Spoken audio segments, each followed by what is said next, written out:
In 2019, the Joker caught everyone off guard. It's a stripped-down character study with almost no superhero spectacle, and its protagonist commits terrible acts of violence. Yet, it became a global phenomenon. Why? Because the Joker isn't built like a villain origin story. The film structure is more similar to underdog classics like Rocky, and that's why audiences love the film. Today we're breaking down the writing techniques that Todd Phillips uses to help audiences bond with the Joker, which led to the movie becoming a cultural phenomenon. There are specific techniques that writers use for the audience to empathize and fall in love with their characters. One of my favorite screenwriting books, The Story Solution by Eric Edson, lays out a practical checklist for creating immediate character sympathy. Edson argues your first job as a writer isn't to make the audience like your protagonist.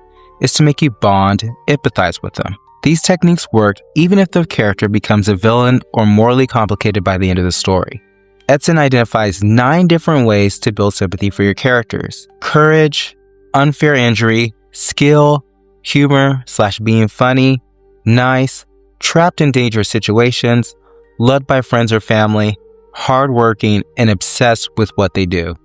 His rule of thumb: aim for at least 5 of these in your opening pages. Your goal isn't to make a character a saint, it's about making them emotionally relatable. Let's see how Todd Phillips uses these techniques in Act 1. The sign job beating is our first witness to unfair injury. Arthur's just trying to work, spinning a sign on the street, when a group of teens steal it from him, lure him into an alley, and beat him while he's down. We're not told he's an underdog. We watch him get crushed while attempting to function. Then the therapy office scene. Arthur sits across from a social worker who feels procedural, not human. He admits, "I just don't want to feel so bad anymore," and asks for more medication. This is vulnerability in a system that doesn't care. We see suffering, not a backstory. The bus scene is crucial as well. Arthur tries to make a child laugh with a peekaboo. The mother snaps at him.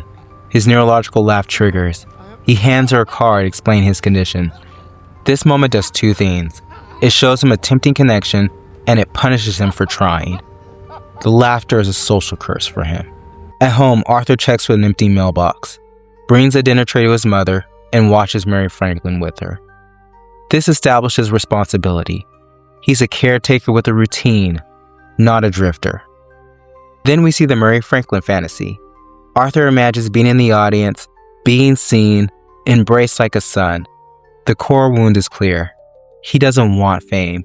He wants love and belonging. The workplace humiliation continues. Arthur shows up in the locker room with bruises from the beating. Randall gives him a gun, pretending to help. The boss chews Arthur out for losing the sign. Pressure is stacking from multiple angles. Physical aftermath, predatory help, institutional blame. Then later, Arthur sits alone at a comedy club, writing jokes, ideas, watching another comedian perform. This is hard work on screen. He's not just fantasizing, he's attempting the craft. Then his own stand-up set goes badly.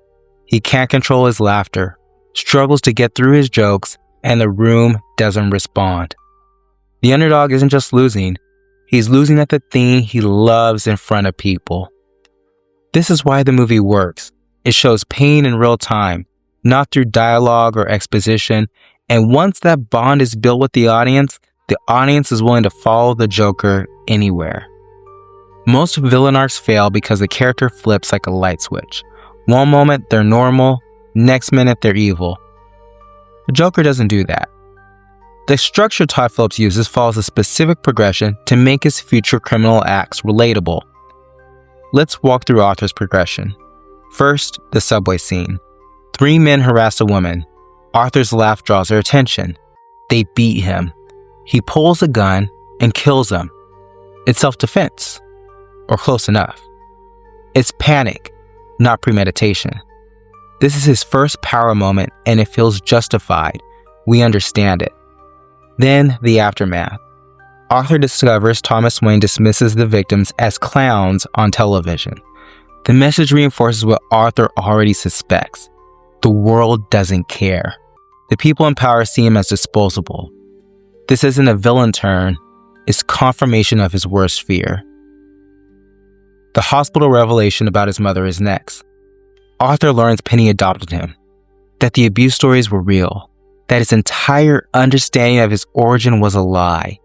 This is a betrayal from his only relationship anchor, the one person he was responsible for, the one connection that gave his life structure, was built on delusion. Then the Sophie fantasy collapses. Arthur realizes even the romantic connection he thought he had was entirely in his head. Every moment of warmth, every interaction that felt real, never happened. He's more alone than he thought possible. Next comes Randall's murder. This crosses from reactive violence to premeditated. Randall set him up, got him fired, pretended to be his friend. Arthur invites him over and kills him with calculation. But we understand the rage. We watched Randall manipulate him for the entire film. The threshold has moved, but the emotional logic holds. Finally, the Murray Show. Arthur gets the platform he's always wanted, but not the way he imagined it. He admits he killed those men because they were awful. Then he shoots Murray on live television. Each progression follows the same pattern: cause, effect, rationalization. Pressure increases, something cracks, and Arthur builds a new story about who he is. This is how you write corruption that feels real and not random. Similar to Rocky and other Underdog classics, we are rooting for the Joker to get his dignity and pride back, even if we don't agree with his choices. We're rooting for his release from shame and powerlessness. This is where a villain is born, not in the audience approving of his actions, but in the audience craving catharsis. Once you spend 90 minutes watching someone get crushed, any reversal of power starts to feel like justice. The Murray Show becomes symbolic. It's not just revenge, it's a public claiming of identity. Arthur tells Murray, "I killed those men because they were awful." He's not hiding anymore. He's not apologizing. He's not trying to fit into a system that never had space for him. The societal demand to just put on a happy face transforms from something imposed on him to something he chooses. The mask becomes his, not theirs. So for writing a screenplay, what lessons can we learn from the Joker? First, if you're making a believable underdog, you have to make sure that your characters are likable. So for Act 1, remember the key sympathy traits to make your characters likable. Show them trying. Effort has to be visible on screen. Show unfair injury that we witness, not just hear about in dialogue. Give them a clear human want to be seen, loved, saved, or respected. Show the pressure. Show where it's building, whether it's financial, social, or systemic.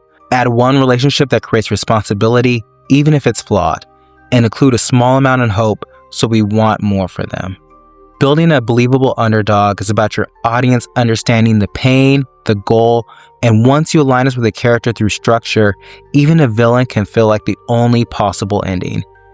You're not making the audience precisely root for evil, but you're making them root for relief from unbearable pressure. That's a sign of a good writer. The real lesson from the Joker is a believable underdog doesn't have to be someone we admire. It's someone we understand. If you build sympathy correctly, the audience will follow your protagonist anywhere, even into darkness. Check the comments for suggestions on future film analysis, and thanks for watching.